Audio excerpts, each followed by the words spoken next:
Muy buenas Naturlovers, ¿qué tal estáis? Soy Marta Marcé, naturópata y comunicadora, divulgadora de salud y la encargada de hablaros en este canal de salud y suplementos naturales. ¿Quién no ha sufrido de falta de energía alguna temporada de su vida? ¿Quién no se ha sentido cansado y con ganas de que llegue el final del día para descansar? El cansancio es algo habitual, muy ligado a nuestro estilo de vida occidental y que es interesante averiguar sus causas para que podamos evitarlo y vivir con energía y vitalidad. Hoy te compartiré las claves para una vida llena de energía de forma totalmente natural, porque lo natural es tener energía. Y si quieres estar al día de todos los vídeos que colgamos cada semana, suscríbete y dale a la campanita. Nuestra misión con este canal es promover la salud y el bienestar de todos vosotros.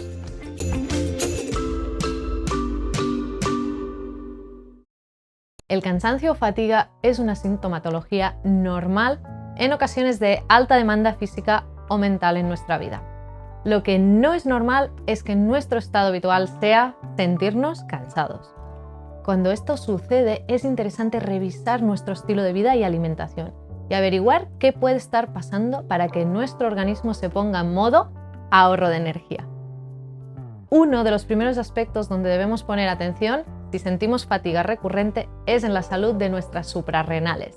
Las suprarrenales son dos glandulitas que tenemos encima de nuestros riñones a modo de sombreritos, que tienen como función principal regular las hormonas del estrés. Cuando hay alguna situación desafiante, activan hormonas como la adrenalina o el cortisol para ponernos en modo lucha o huida. Pero además, a lo largo del día van segregando pequeñas dosis de cortisol y otras hormonas para realizar nuestras funciones habituales. Estas hormonas en pequeñas dosis nos permiten estar atentos, activos, desempeñar funciones intelectuales o físicas. Si desgastamos estas glándulas porque les pedimos constantemente que hagan frente al estrés con grandes dosis de estas hormonas, nos puede pasar que las agotemos y no tengan la capacidad de funcionar para generar las pequeñas dosis diarias que necesitamos. Es uno de los escenarios donde podemos sentir fatiga y cansancio recurrente, dificultad para levantarnos por la mañana, humor cambiante y también insomnio. Lo primero que debemos hacer si nos encontramos en este caso es mimar nuestras suprarrenales. Para ello descansar, gestionar nuestro estrés y permitir durante el día tener espacios de reposo. En segundo lugar, podemos usar plantas adaptógenas que nos ayuden a adaptarnos mejor al estrés, como puede ser la ashwagandha de Naturitas o el Resilience Rhodiola de 100% natural. Pero ojo, estas plantas son una ayuda temporal para recuperarnos de la fatiga adrenal. Pero lo que realmente nos permitirá solucionar el problema será gestionar saludablemente el estrés. El magnesio, como este de Suravitasan, también es un nutriente indispensable para la salud de nuestras suprarrenales.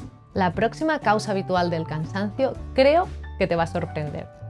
¿Sabías que si tenemos inflamación sostenida en nuestro organismo es mucho más fácil que nos sintamos cansados? Y es que el cuerpo, cuando detecta que hay inflamación y por lo tanto actividad del sistema inmune generándola, decide dar prioridad total a las funciones inmunitarias y guardar nuestra energía para ello. Hay muchas rutas de señalización que se ven modificadas por la inflamación. Una en concreto sucede en nuestro cerebro y hace referencia al sickness behavior, que significa que el organismo evita la transformación de triptófano en serotonina, para que no nos sintamos con tantas ganas de hacer cosas, que nos sintamos más cansados y por lo tanto haya más energía destinada al sistema inmunológico y la inflamación.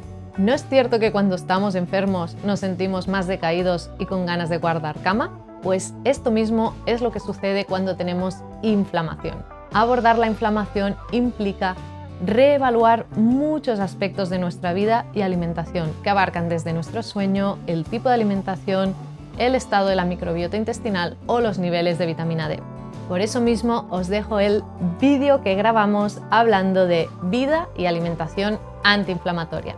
Recuerda que algunos suplementos antiinflamatorios que pueden ayudarte en este caso, junto al cambio de hábitos, son la cúrcuma, el omega 3, la uña de gato, el arpagofito o la boswellia.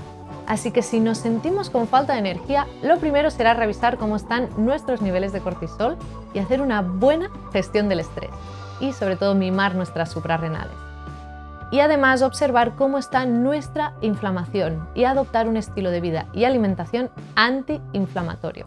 Pero aún nos queda mucho por aprender sobre cómo aumentar nuestros niveles de energía. La próxima semana seguiremos averiguando qué afecta a que tengamos más o menos energía y cómo mejorarlo. No te lo pierdas. Recordaros como siempre que si tomáis medicación o tenéis alguna patología, siempre preguntéis a vuestro médico de cabecera, médico especialista o profesional de la salud. Y si tenéis alguna duda o sugerencia, escríbenos en los comentarios. Y aparte de darle me gusta al vídeo, suscribirte y campanita, entra en naturitas.es para ver la mayor oferta online de productos y terapias naturales a los mejores precios. Nos vemos próximamente por este canal para compartir más información sobre salud y bienestar. ¡Hasta pronto!